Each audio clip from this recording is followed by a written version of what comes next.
Hello mga guys, ngayon po ay magbabayad tayo ng loan sa SSS. Ganito lang po guys, open nyo yung GCash nyo.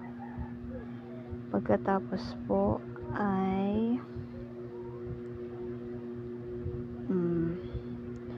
tap nyo yung bills.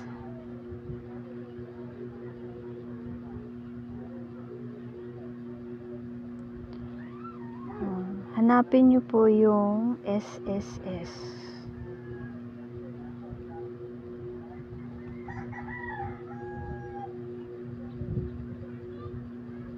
Ito po. So, dito tayo sa SS loan kasi loan po yung babayaran natin. Ayan po.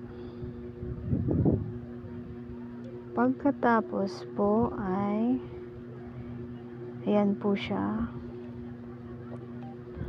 Enter lang po natin yung ayan po, yung email address, yung country, ang payer type. So, ito yung payer type ay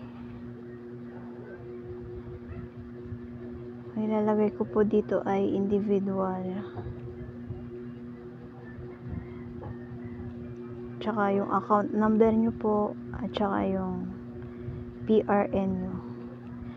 Be sure guys na bago kayo magbayad, kailangan may PRN number na kayo ng SS nyo at tsaka may account number na kayo.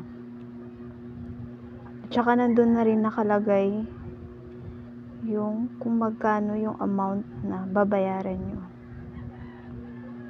Hanggang dito na lang guys. Sana makatulong po sa inyo ito.